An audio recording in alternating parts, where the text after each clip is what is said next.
The summer of 1967 arrived in that small Midwestern town like a long-awaited miracle. After the harshness of winter and the heavy rains of spring, the people wanted brightness, laughter, and a reason to gather under the open sky. That year's summer fair was more than just an annual tradition, it was a promise.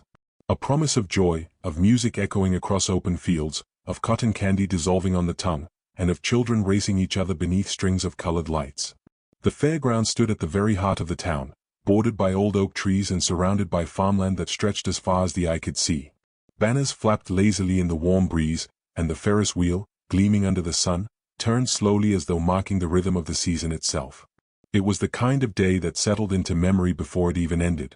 Mothers adjusted their daughters' ribbons, fathers slipped quarters into their sons' palms for rides, and teenagers held hands nervously for the first time as the carousel played its tinkling, tinny songs. The air smelled of roasted peanuts, fried dough, and the metallic sweetness of lemonade in paper cups. The townspeople, many of whom lived modest lives marked by factory shifts and farm chores, treated this one weekend as an escape into wonder. Children ran in packs, their laughter darting between the rides and game stalls. There were contests for pie eating, games with goldfish in bowls, and the daring tilt-a-whirl that left stomachs fluttering and hearts racing. Everything seemed alive, brighter, louder, more vibrant than real life. The fair was a place where no one thought of bills, of the troubles brewing in faraway cities, or of the unease quietly creeping across the nation in the late 1960s. In that little town, for those hours, the world was reduced to sunlight, prizes, and the hopeful cries of children who never wanted the night to come. And yet, within the ordinary joys of that afternoon, shadows gathered unnoticed. For every child whose hand clutched a candy stick, for every parent distracted by neighbors or conversation, there were minutes, brief, fragile minutes, when eyes looked away. When laughter carried just far enough that a missing voice might not be noticed right away. No one in that moment suspected that such small, human lapses would become the cracks through which 10 young lives would fall. The first few hours of the fair passed like a dream. People would later remember the way sunlight shimmered off the Ferris wheel at precisely 3 o'clock, how the ice in the lemonade melted too quickly, how music from the carousel seemed too loud, too joyful, once they looked back. Memories sharpen in hindsight, after the unthinkable has already happened. Witnesses reconstruct details with a clarity that may never have existed in real time, because everyone wants to believe there were signs. That perhaps someone could have stopped it. But no one did. 10 children, scattered among the noise and the brightness, simply ceased to be part of that dreamlike day. Some were last seen near the candy stalls, sugar sticking to their fingers. Others had been waiting for a ride to start, their places empty once the operator turned his head. One boy's balloon was later found tangled in a tree branch, its ribbon frayed. A girl's hair ribbon appeared in the dirt near the edges of the fairground, crushed by countless footsteps. These tiny remnants would later become symbols of something too vast to explain, how an entire community lost its innocence in the span of a single afternoon. When the sun dipped lower that evening, parents began calling out names.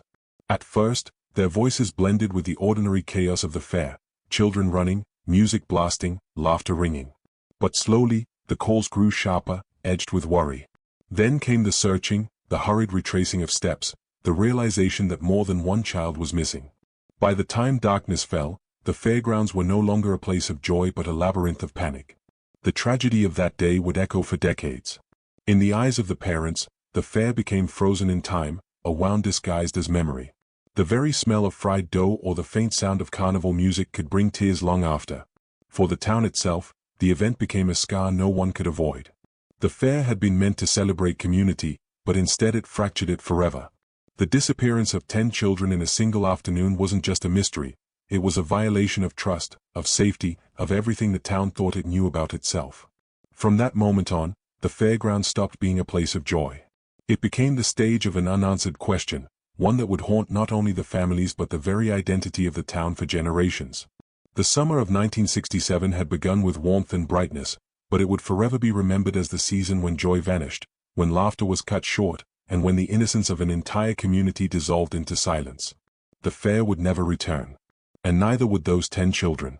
The night the children disappeared, the town refused to sleep. What had started as a day of celebration dissolved into chaos, and that chaos hardened into a silence no one could escape. Street lamps flickered along the main road as families poured into the fairgrounds with lanterns and flashlights, their voices cracking with desperation. Mothers shouted names into the empty night, their cries echoing against the faded tents and abandoned rides. Fathers formed search parties, scouring the woods, fields, and barns nearby. Teenagers, still in their summer clothes and with sticky fingers from cotton candy, clutched flashlights borrowed from their parents, following the adults as if dragged by the gravity of the moment. The carnival lights that had glowed with cheer now felt harsh, unnatural, almost cruel. The Ferris wheel, stopped mid-turn, stood like a skeletal sentinel against the starry sky. The smell of fried food lingered in the air, but no one noticed. The sweetness had soured into nausea. Dogs were brought out to sniff the fairgrounds. Officers with clipboards scribbled frantically, taking down names, addresses, last sightings. And yet, despite the frantic effort, every lead dissolved into nothing. The fair, so crowded and alive just hours earlier, seemed to swallow the children whole. Neighbors turned on each other in subtle ways. In whispered voices, parents asked who had been watching their child, whether anyone had noticed a stranger nearby. Suspicion pooled where trust had once been. One mother swore she saw a man in a dark coat near the Ferris wheel, though the summer heat made such clothing unlikely. Another father claimed he'd seen a group of children heading toward the woods, though no footprints were found. Each story collided with another, forming a storm of confusion where truth was impossible to pin down. By dawn, the town had changed forever. Exhausted families sat on the steps of the fairground stage, their faces pale in the early light. Coffee was poured into paper cups, hands shook uncontrollably, and officers kept their voices low but firm, urging people to stay calm. But calm was impossible. 10 children were gone. Not 1 or 2, which might be explained by mischief or a runaway impulse, but 10. The sheer number defied reason. The weight of that number pressed down on every heart, suffocating the town with disbelief. Over the next days, the fairground was stripped of its colors. Tents were taken down, rides dismantled, booths abandoned. What had been a place of music and joy was now cordoned off by yellow tape, guarded by grim-faced police. Parents who had laughed together just days before now avoided each other's eyes, as if proximity itself carried blame. Every household carried its own kind of grief, and in that grief, rumors flourished. Some whispered about traveling workers, accusing the carnival staff. Others pointed to outsiders who had come into town just for the fair. Theories became weapons, sharpened by anger and grief. The town's identity began to fracture. Church services overflowed with families desperate for solace, while others cursed God openly in the streets, demanding answers from a silence that gave none. News vans arrived, and the story spread across the state. Strangers came to gawk at the fairground, as though tragedy itself were a spectacle. This intrusion only deepened the wound, outsiders asking questions, snapping photographs, turning grief into headlines. The parents could barely speak without their voices breaking, yet they were forced to repeat their stories again and again, hoping that some word might spark recognition, might bring the children back. Years later, survivors would say the town never truly recovered from those first sleepless nights. Even long after the police packed up their command posts, the fear lingered. Children weren't allowed to walk to school alone anymore. Families stopped hosting evening picnics in the park. Where once there had been laughter and trust, there was only suspicion and caution. Parents clung to their remaining children with desperate arms, fearful of losing another. And beneath it all, there was the guilt. Every family asked themselves, could we have done more? Should we have noticed sooner? Why didn't we see what was happening right in front of us? Those questions never left. They hung in kitchens, in school hallways, in the silence of Sunday afternoons when the town felt too quiet. The fairgrounds became a ghost space. Even when the rides and tents were gone, the field itself seemed scarred. Grass grew unevenly, patches of dirt marked the spots where booths once stood. Children avoided the area on their bicycles, pedaling faster if they passed by. Parents refused to speak of it directly, but the silence itself became its own kind of presence. What had once been the heart of community life was now avoided like cursed ground. The summer fair of 1967 was meant to be a celebration, but it became the town's gravestone of innocence. That first night of frantic searching turned into weeks of despair, and those weeks stretched into decades. From then on, the town lived in two eras: before the fair, when laughter filled the air, and after, when the streets seemed quieter, the nights longer, and every face a little more haunted. The strangest part of the tragedy was not just that 10 children had gone missing, but that they had done so without witnesses. In a crowded fairground, alive with the bustle of neighbors, vendors, and families, it seemed impossible. How could 10 children disappear in plain sight, without a single clear account of what happened? The mystery was not only terrifying, it was illogical, as though the rules of reality itself had cracked open that summer evening. The police interviews revealed a maddening puzzle. Some children were last seen near the candy stalls, sugar dusting their shirts as they leaned over counters stacked with jars of sweets. Others had been spotted by the Ferris wheel, their small hands gripping the rail as they waited for the ride to start. One boy had been seen running toward the game booths, chasing the sound of ringing bells. Another girl had been walking along the edge of the fairground toward the woods, the ribbons in her braids bouncing with each step. No two children were in the same place, no two accounts lined up neatly. It was as if each child had vanished from a different corner of the fair, and yet all had disappeared within the same hour. Parents tried to piece together fragments of memory, but nothing fit. A mother swore her son had been standing at her side until she looked away for mere seconds, then he was gone. Another father recalled his daughter tugging at his hand, begging for one more ride, but when he glanced back, the space beside him was empty. These weren't long gaps in attention. They were moments, breaths, flickers. The kind of absent-minded seconds every parent knows. But this time, those seconds were enough to unravel 10 families. Theories grew like weeds. Some suggested the children had wandered into the forest together, chasing a game or secret hideout. Search teams combed the woods for days, finding nothing but old bottle caps, shoe prints too faint to follow, and a balloon ribbon tangled in the underbrush. Others whispered about traveling workers from the carnival, men who packed up and vanished as quickly as they came, their names lost in the haze of transient lives. Yet even those accusations fell apart under investigation. Not one carnival worker was proven to have been near all the missing children, not one witness saw a stranger leading a child away. Folklore soon seeped into the vacuum of facts. Old residents muttered about the land where the fair had been built, a field with its own dark reputation. Decades earlier, it had been farmland, abandoned after a series of mysterious barn fires. Some said the soil was cursed, others claimed the woods nearby were haunted by shadows that lured children into the dark. In ordinary times, such stories would have been dismissed as superstition. But in the absence of answers, people grasped at anything, even whispers of the supernatural. The police tried to keep the town focused on reason. They charted maps of the fairgrounds, marking last known locations.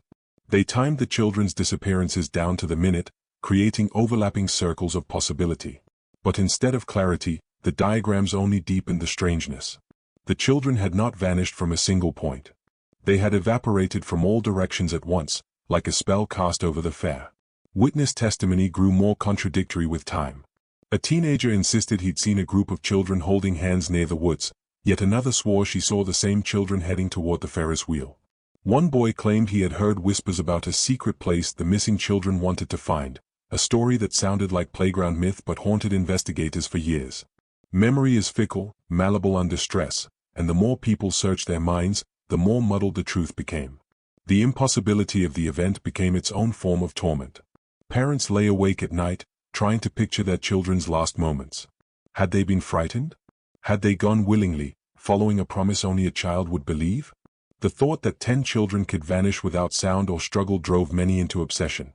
For some, every detail of that evening was relived endlessly. Where they stood, what they were wearing, the exact second they looked away. For others, the memory became unbearable, and they stopped speaking of it altogether. Reporters from outside the town called it the vanishing without witnesses. They described it as a riddle with no edges, no entry point. A story that should have been solvable because of its scale, 10 missing children, but which instead defied explanation. One article asked, if 10 candles go out in a crowded room, who does not notice the dark? That single line was repeated so often in the years that followed it became part of the town's folklore, echoing in sermons, school hallways, and hushed family conversations. What lingered most was the eerie silence of it all. No screams were heard, no one saw a child resist, no one noticed a hand pulling them away. The fair was loud, yes, but not so loud that 10 voices could vanish beneath it. It left the chilling impression that whatever had taken them had done so without violence, without panic, as though the children had simply stepped into another world. The fairground, once a place of delight, became a labyrinth of questions with no exit. Every ride, every booth, every patch of grass was scrutinized for answers, and yet none were found. The deeper investigators looked, the more the event seemed less like a crime and more like a collective nightmare. A nightmare from which no one in the town would ever truly awaken. The investigation into the children's disappearance quickly grew into something larger than the town itself.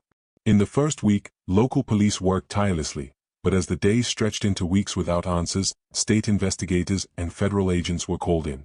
Search parties fanned out across the county, combing through fields, rivers, barns, and the dark corridors of the surrounding woods. Helicopters thudded overhead, casting sweeping beams of light over farmland. To outsiders, the town looked like the epicenter of a war effort. But to those who lived there, it felt more like a siege against hope itself. At first, suspicion landed where it always does in tragedies, on strangers. The carnival workers became the immediate targets. They had arrived only days before, setting up booths, rides, and games, and would soon pack up and vanish into the next town. To many residents, that transient life seemed the perfect cover for something sinister. The police questioned them relentlessly, demanding alibis, searching caravans and trucks. Some workers broke down in tears under the weight of accusation, while others lashed out, furious that they were being painted as monsters. But no hard evidence emerged. They had been working their stations, seen by dozens of witnesses. No worker could have lured away 10 children without someone noticing. With no proof against outsiders, suspicion turned inward. Families who had once lived side by side for generations began to quietly doubt one another. Whispered accusations spread like wildfire: a neighbor who kept too much to himself, a father who drank too much, a cousin who had once spoken sharply to children. Innocent quirks became sinister in the retelling. People avoided each other in church pews, grocery aisles, even at funerals. Everyone wanted someone to blame, because to admit the alternative, that no one was responsible, that the children had simply vanished into nothing, was unbearable. The investigators felt the pressure. Journalists arrived in droves, broadcasting the town's grief to the entire nation. Headlines screamed, "10 lost in the night" and "America's fairground tragedy." Reporters interviewed weeping parents on their front steps, capturing grief in grainy black and white photographs that would be printed in newspapers across the country. With every headline, the pressure on authorities grew heavier. They needed an answer, and they needed it quickly. And so the investigation widened, sometimes recklessly. Fathers were pulled aside for questioning. Did they discipline their children harshly? Did they have debts, enemies, secrets that might explain a motive? Mothers were interrogated about their last words, their daily routines, whether they had noticed strange behavior. Some parents were questioned so often they began to wonder if they were considered suspects themselves. Siblings, too young to understand what was being asked, were asked to recall every detail: who their brother had spoken to, whether their sister had mentioned a plan. Many children froze under the weight of the questions, unable to answer. The toll on families was devastating. Marriages cracked under the pressure, some collapsing entirely. Husbands and wives accused each other of not watching closely enough, of turning away at the wrong moment. Some fathers drowned their grief in alcohol. Some mothers clung to their remaining children with smothering fear. Brothers and sisters of the missing grew up with the shadow of suspicion around them, hearing whispers in schoolyards that maybe their family had something to do with it. The town was unraveling not only under the weight of absence, but under the corrosive acid of mistrust. Investigators chased every lead, no matter how far-fetched. A traveling salesman was arrested briefly after someone thought they recognized his car near the fairground.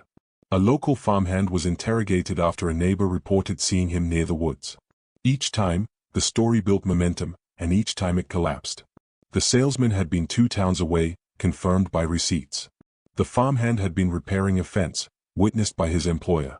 Again and again, the investigators circled back to nothing. And then came the folklore-driven suspects. A group of townspeople swore that an old hermit who lived near the river must have been responsible. He was eccentric, reclusive, muttering to himself when he passed through town. A mob nearly formed outside his shack before the police intervened. When searched, his home contained nothing but fishing gear, stacks of old newspapers, and a cat that blinked wide-eyed at the intruders. But the damage was done. Rumor had already painted him as a villain, and even after he was cleared, he was never trusted again. Journalists loved the drama of suspects. They filled columns with speculation, painting lurid portraits of possible kidnappers. Some articles suggested organized crime, others hinted at cult activity, still others pushed the idea of a serial predator traveling with the carnival. The public devoured these stories, each one offering a temporary sense of order, a villain to hate, before unraveling once more into uncertainty. What made the investigation so agonizing was not only the lack of evidence, but the psychological strain it imposed. Every parent was forced to replay the day, over and over, looking for signs. A mother remembered her daughter whispering to a friend about a secret they'd share later. A father recalled his son staring too intently at the woods. Were these clues? Or were they just the ordinary fragments of a day magnified by grief? No one could tell anymore. As months turned into years, the endless suspects left scars. Innocent men carried reputations they could never erase.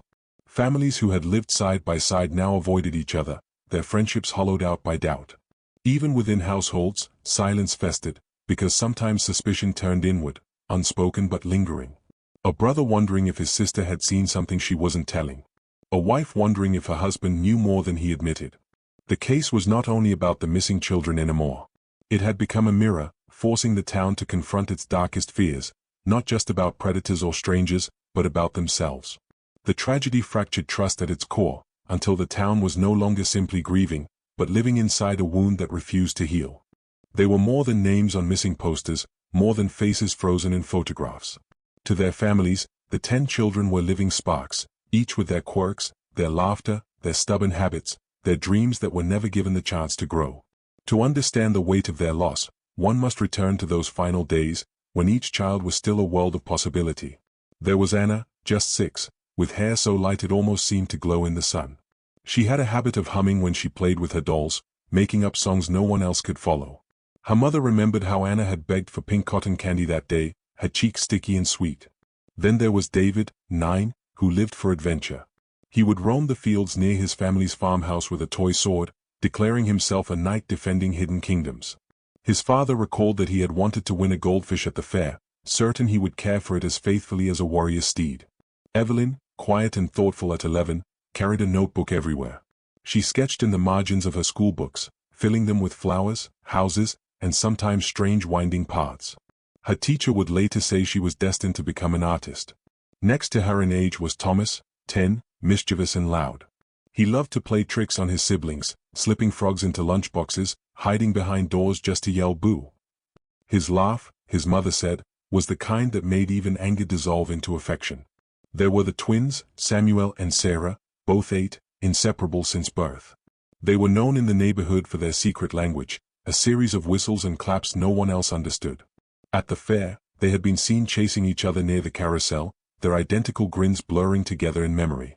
Then came Margaret, 12, the eldest of the missing. She had just entered that delicate stage between childhood and adolescence, already dreaming of high school dances and talking shyly about boys. She had promised her younger sister she'd win her a stuffed bear from the ring toss. James, 7, had been the town storyteller. He would sit on the porch steps and spin elaborate tales about pirates, monsters, and hidden treasure. His friends often begged him to tell one more story, even when the street lights flickered on. Catherine, just 5, the youngest of the group, adored butterflies. She collected paper cutouts of them, taping them to her bedroom wall until it looked like they were flying. That morning, she had refused to leave the house without her favorite yellow ribbon tied neatly in her hair. And finally, there was Peter, 10, who dreamed of becoming a pilot. He built toy airplanes from scraps of wood, throwing them into the air and chasing them across the yard, his eyes forever fixed on the sky. For their families, memory became both a comfort and a prison. Bedrooms were preserved as they had been, toys left untouched, clothes folded neatly in drawers. On birthdays, cakes were baked, candles lit, even though the chairs sat empty. Each year that passed was marked not by growth, but by absence. Parents spoke of hearing their voices in dreams, of waking in the night certain they had heard footsteps in the hall. Siblings grew older while their brothers and sisters remained frozen at 6, 7, 10, 12. At school graduations, at weddings, at funerals, there was always the space where someone should have been. Over time, the children became symbols, of innocence stolen, of answers denied. But to those who loved them, they were never symbols. They were flesh and blood, with quirks that no photograph could capture. The way David scraped his knee and refused to cry. The way Evelyn bit her pencil when she was thinking. The way Samuel and Sarah whispered to each other late at night, giggling under the covers. These were the details that haunted the families. Not the headlines, not the police reports, but the everyday joys that were ripped away without warning. What hurt the most was the unfinished nature of it all. No graves to visit, no certainty of death, no closure. Just 10 children suspended in time, their laughter echoing in memory, their future silenced by a question that could not be answered. For the families, remembering them was both an act of love and an act of survival. To let their memories fade would feel like losing them twice. And so, even decades later, their stories were told and retold, keeping them alive in the only way that was left. The children of the summer fair did not simply vanish into history.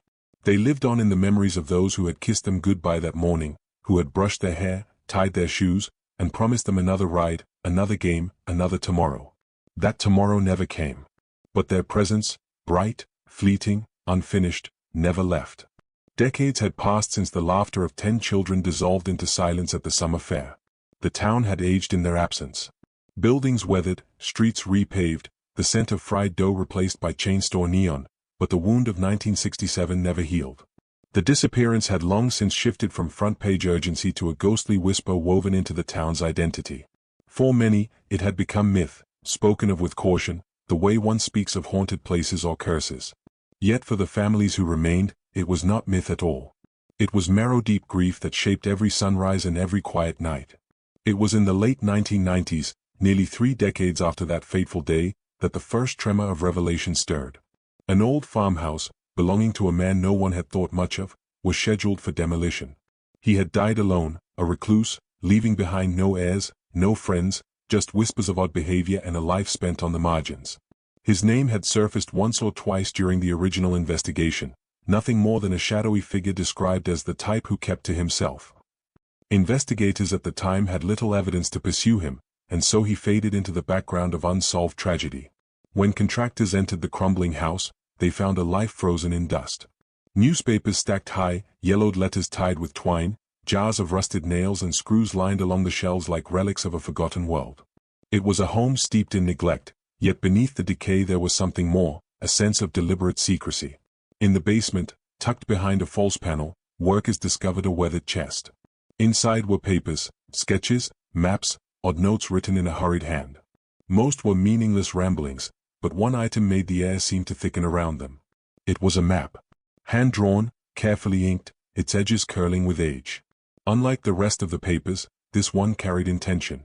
At first glance, it seemed ordinary, outlines of familiar landmarks, roads, rivers, the fairgrounds marked in faint pencil. But scattered across it were strange symbols, small X's clustered in places no one could immediately identify. Along the margins, scrawled in the same hurried handwriting, were words half legible, as though the ink itself resisted the burden of being read, where they wait, under root, 10 parts. The discovery was almost discarded. The contractors, unnerved, set the papers aside, prepared to hand them over with the rest of the belongings marked for county records. Yet one of them, a local man whose aunt had lost a child at that fair, recognized the weight of what he held. He refused to let it be dismissed. He carried the map to the sheriff's office, his hands trembling as though he bore a relic from a darker world. When authorities first examined it, skepticism reigned. After 30 years, countless theories had risen and collapsed. Families had been tormented by false leads, prank callers, psychics claiming visions, strangers confessing only to later recant. Hope had become a dangerous thing. And yet, as the sheriff unfolded the map beneath the sterile light of his office, silence settled over the room. Something about its careful markings, its deliberate secrecy, demanded attention. The families were summoned. One by one, they gathered in the courthouse meeting room, older now, their faces lined by grief and the passage of time. Many had given up on answers, some had stopped attending vigils, unable to reopen the wound year after year. But when the map was laid before them, they leaned forward with a quiet desperation. Mothers who once braided their children's hair now traced the lines with trembling fingers. Fathers, their voices long silenced by sorrow, whispered the names of landmarks they recognized. It was as though the children themselves had left a breadcrumb trail, frozen in time, waiting to be uncovered. The map carried the weight of something unfinished, something that demanded pursuit. For the first time in decades, the possibility of truth flickered. Hope, fragile and dangerous, stirred again in their chests. Yet with hope came fear. What would the map reveal? Bodies? Secrets too terrible to name? Or another cruel dead end, another layer of salt in a wound already raw? The sheriff's office, cautious but compelled, began a renewed investigation. This was not simply about solving a case. It was about unearthing history, about lifting the veil on a night that had haunted the town for generations. And though no one said it aloud, a chilling question lingered: had this map been drawn by the very hand that ended the children's lives? The discovery marked a turning point. What had once been stagnant sorrow began to stir into motion. The town that had carried silence for 30 years was about to confront the possibility of an answer, and with it, the terrifying knowledge that answers are never as simple or as merciful as we hope. The map, once unfolded, refused to return quietly to its folds. It demanded to be studied, interpreted, pursued. Soon, what began as a dusty discovery in a recluse's basement ignited a firestorm in the town. The sheriff's office, already cautious from years of dead ends, approached it with a mixture of skepticism and unease. But for the families, the map was a vessel of hope, dangerous hope, perhaps, but hope nonetheless. The investigation began slowly. Officers pinned the map to a board, tracing the inked roads against modern survey charts. They marked where landmarks still existed and where others had long since vanished under highways, shopping centers, or new housing developments. Some excess seemed random, scattered across empty fields or dense woodland. Others appeared deliberate, almost geometric in their pattern, forming a crooked line that curved from the fairgrounds into the hills beyond. Detectives argued over meaning. Was this the deranged scroll of a lonely old man? Or was it a blueprint for something unspeakable? Every symbol became a riddle. One officer swore the markings corresponded to old wells once scattered across the farmland. Another believed they aligned with the roots of trees marked in surveys decades ago. But the chilling possibility lingered: what if these excess marked graves? The families, invited to listen to the early findings, grew restless. For them, the map was not theory, it was the first tangible thread in 30 years. Margaret's mother insisted the handwriting looked familiar, that she had seen it once in a note pinned to the fair bulletin board, advertising odd jobs. Anna's father whispered that the phrase under root could only mean one thing: something buried beneath the forest floor. Their voices, tremulous but insistent, pushed investigators to act. Teams were dispatched. They carried shovels, ground-penetrating equipment, and the quiet dread of what they might find. The first X led them to an overgrown orchard, the trees gnarled and skeletal, their roots clutching the soil like claws. Beneath the moss and decay, they found only emptiness: old bottles, rusted cans, the detritus of another time. Nothing more. Relief clashed with disappointment. The families cried in silence, caught between yearning for discovery and fearing what discovery might mean. The second sight brought them to a patch of earth near a dried creek bed. Here, too, the soil was disturbed, layers uneven, stones piled strangely. Shovels cut deep. Again, nothing. No bodies, no bones, no answers. Only the whisper of water long gone and the echo of absence. As each X was investigated, frustration grew. Reporters caught wind of the renewed search, circling the town like vultures. Headlines screamed of the map of the missing 10, turning tragedy once more into spectacle. Microphones were shoved in grieving faces, cameras lingered on tear-stained cheeks. For the families, it was a cruel resurrection of pain they had carried privately for years. Yet despite the invasion, they could not step away. Every dig, every site, might be the one to finally return their children to them. By the fifth site, unease twisted into suspicion. Some officers began to believe the map was a hoax, perhaps even crafted by the recluse to torment the town from beyond the grave. Why else would the excess lead only to emptiness? But others argued there was method beneath the madness. One detective pointed out that the map bore layers, as though the recluse had returned to it over years, altering and adjusting. Perhaps the true meaning was hidden in the shifts, the overlaps, the places where lines doubled back on themselves.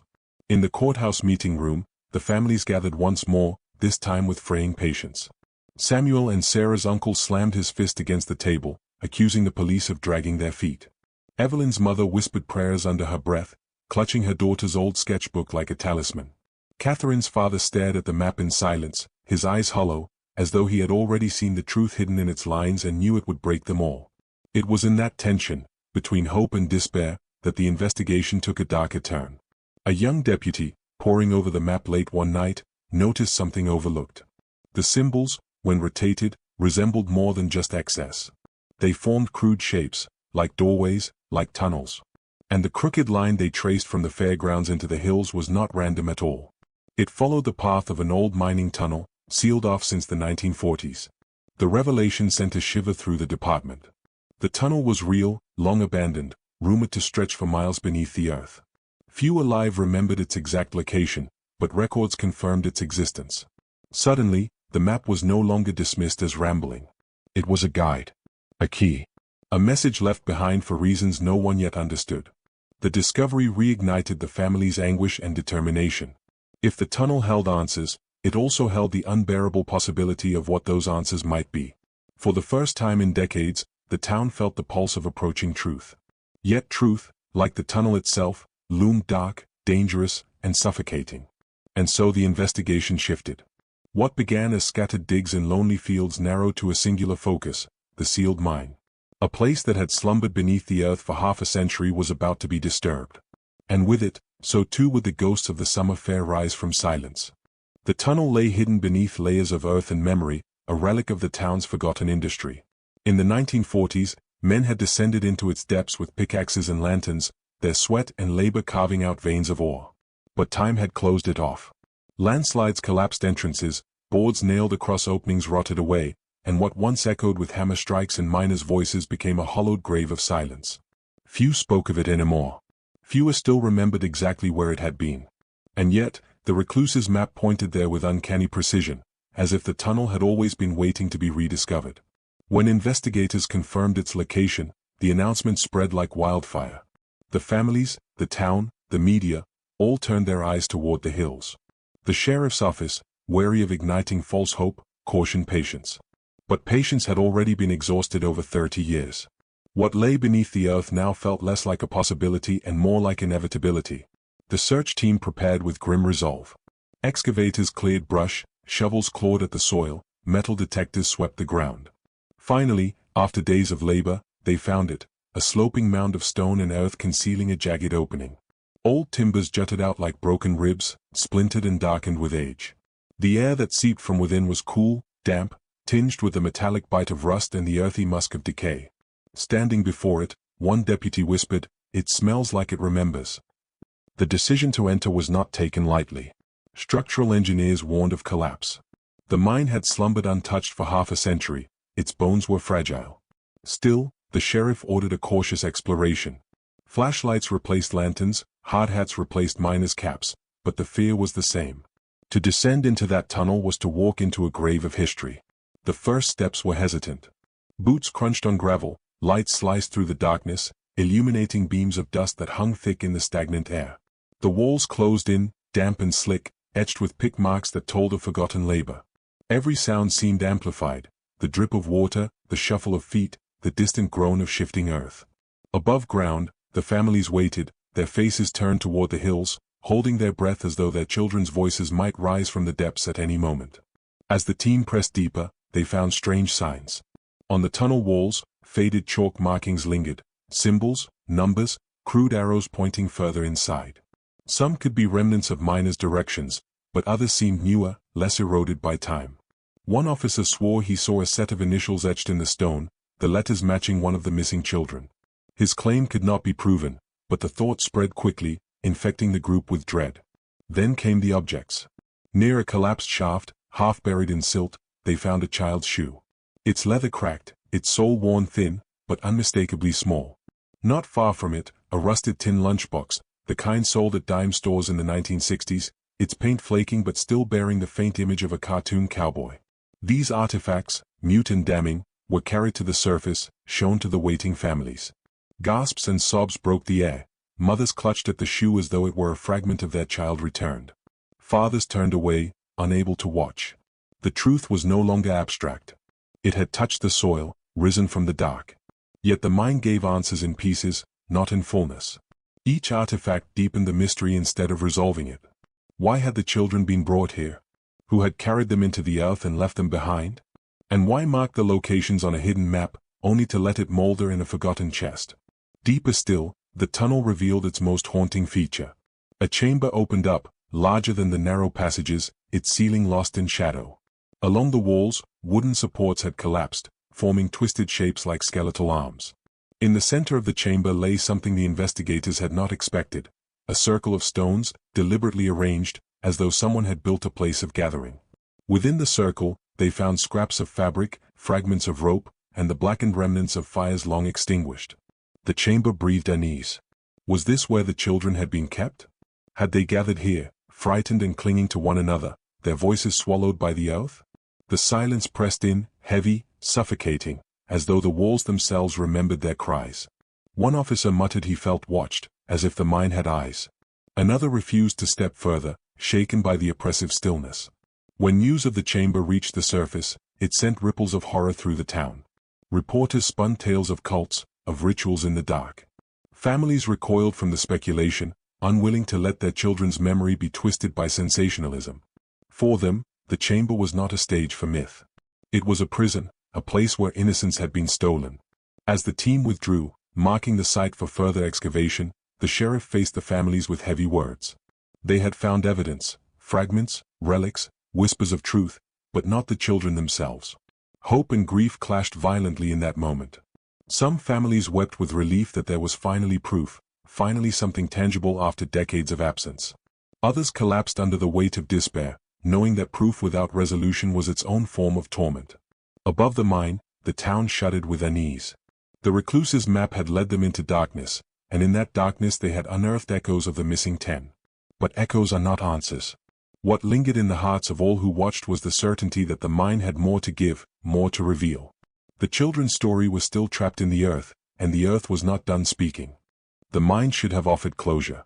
For the weary town, for the parents who had waited decades with aching hearts, for the siblings who had grown old while their brothers and sisters remained forever young, the discovery of artifacts should have been enough. A shoe, a lunchbox, the scraps of fabric, evidence that the children had been there. Evidence that their story had not dissolved into thin air but had been anchored, however cruelly, to a real place. Yet closure proved elusive. The mind did not answer, it taunted. It whispered fragments without giving form to the whole, and in doing so, it reopened wounds with fresh cruelty. The town reacted with a storm of emotions. The courthouse steps filled with voices, some trembling with sorrow, others quivering with anger. Reporters broadcast live updates as if narrating a tragedy in real time, while locals, who had once spoken of the fair's disappearance in hushed tones, now argued openly in diners and church halls. Why were the children brought there? Some asked. Who built that stone circle? Was it him, the recluse who owned the map, or someone else entirely? Speculation spread like wildfire. One theory claimed the recluse had been part of an underground cult, luring the children into the mine for rituals.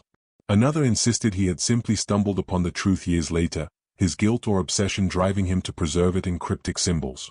Still others believed the mine was only a decoy, a labyrinth meant to mislead investigators. The words scrawled on the map, 10 paths, under root, were dissected by amateur sleuths, printed on flyers, shared in whispers. Some said under root meant burial beneath trees. Others said it referred to roots of the town itself, secrets rotting under its foundations. The families, caught in the crossfire of theory and spectacle, fractured under the weight. For some, hope grew unbearable. Anna's mother, clutching her daughter's preserved dolls, told a reporter she no longer wanted answers. What good is truth if it only digs the knife deeper? Margaret's father, however, demanded the mine be excavated fully, every chamber searched, every stone overturned. If my daughter is down there, he said, his voice breaking, then I will not leave her in the dark another day. The sheriff's office found itself besieged. Deputies worked around the clock, sifting through records, combing the mine's history, tracing the recluse's life in desperate hope of understanding his connection. They found he had once worked briefly at the fairgrounds, a handyman known for quiet efficiency. They uncovered receipts for supplies, rope, nails, planks, that seemed harmless in isolation but chilling when paired with the image of children hidden underground. And yet, there was no confession, no witness, no unbroken chain of evidence tying him directly to the crime. He had died without speaking, his silence a final cruelty. Inside the mine, archaeologists and forensic experts joined the search, their tools scraping through layers of earth. Every discovery became an emotional earthquake. Another child's ribbon, frayed and dirt-stained, surfaced near the stone circle. A button, small and delicate, matching the clothing style of the late 1960s, was unearthed beneath collapsed timbers. Each artifact was catalogued, photographed, handled with gloves, and yet no scientific precision could erase the emotional weight pressing down on the families who watched from the edge of the site. The town's churches filled with candlelight vigils once again, their pews crowded with both believers and skeptics. Some prayed for peace, for souls long lost to finally rest. Others cursed the heavens for allowing 30 years of silence before granting only fragments. At one such vigil, Thomas's younger brother, now a grown man with gray threading his hair, stood before the crowd and spoke, "Every day, I hear him. I hear him laughing, playing tricks, hiding behind doors. And every day, I have to remind myself that laugh was stolen. If this mind holds his truth, then I want it. I need it. No matter how much it destroys me." His words rippled through the town like a confession everyone shared but few had spoken aloud. And yet, even as hope stirred, so too did suspicion. Some whispered that the sheriff's office knew more than they revealed. Others accused the state of covering up negligence from the original investigation, suggesting the mine had been overlooked deliberately. Conspiracy clung to the air like fog,